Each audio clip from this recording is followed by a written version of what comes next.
We owe that to the American people. But as we do, we will remain relentlessly focused on today and on the future. The news came hours ahead of President strike in Kabul today, carried out by the U.S.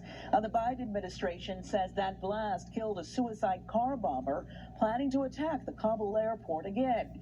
It is the second deadly drone strike carried out by American forces since last Thursday's suicide bombing at the Kabul airport. Today was a somber homecoming for continues to defend his decision. If he had not, his view and the view of many experts and military out there is we would have sent tens of thousands potentially, or thousands at least, more troops back into harm's way. White House officials say since the Taliban took control of Kabul, the U.S. has evacuated or helped to evacuate more than 116,000 people. The last of the American troops have pulled out of Afghanistan today. So that means that any American citizens that are still in Afghanistan, And there you have it. they have no way of getting out. Reliable network nationwide. None. We get unlimited for just $30. And their names have been given to the Taliban. Mine has 5G included. That's right. The Taliban has their names. Relax, people. My wireless is crushed. What will become of them? You are going to see a video coming up shortly after this. I want to explain to you what's going on in it. You will hear gunfire. And what is happening is the Taliban got a list from our government of the people that worked with them and the Americans that were still in the country. They're going door to door and executing them. That's what is happening in that video.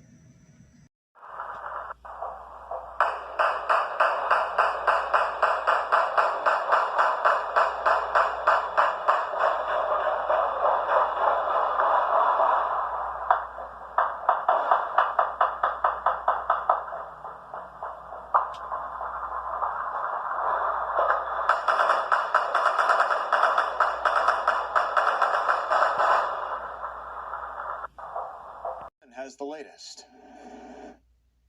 The last plane carrying U.S. troops has departed Afghanistan. The American general who led the operation admitted there's a lot of heartbreak because we did not get out everybody who wanted to leave. America's longest war is over. The last military transport plane took off from Kabul airport and safely cleared Afghan airspace. The last C-17 lifted off from Hamid Karzai International Airport on August 30th this afternoon at 3:29 p.m. East Coast time. 2,461 Americans killed in action, 13 of them in just the last week, as they were carrying out a humanitarian mission to bring Americans and their allies to safety. 6,000 Americans evacuated since August 14th, 122,000 Afghan allies. Your message to Americans and Afghan allies who were left behind? So the military phase of this operation is ended. The diplomatic sequel to that will now begin. In the past 20 years of war, more than 20,000 American service members were wounded fighting against the Taliban, the group that harbored the al-Qaeda terrorists who struck the United States on September 11th. That same group marched into Kabul on August 14th, 20 years later. Today, they are back in control of Kabul. On my orders, the United States military has begun strikes against al-Qaeda terrorist training camps and military installations of the Taliban regime in Afghanistan. The U.S. Congress authorized the president to go after the 9/11 attackers exactly 1 week after the attacks on September 18, 2001. The U.S. has been at war ever since. On October 7, 2001, airstrikes began. It took 10 more years until U.S. forces killed Osama bin Laden at his compound in Pakistan. In addition to the U.S. troops who were killed, 47,000 Afghan civilians. How did it feel leaving Afghanistan to the very group that you overthrew 20 years ago, the Taliban? It was I was very conflicted, actually, but I would tell you I was pretty much focused on the task at hand. I'll have days ahead to actually think about that That's a good question, and I am going to be thinking about that in the days ahead.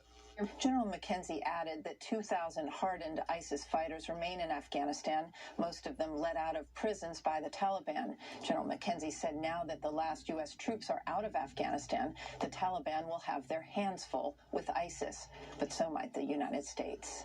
At the Pentagon, Jennifer Griffin, Fox News. Closer to home, several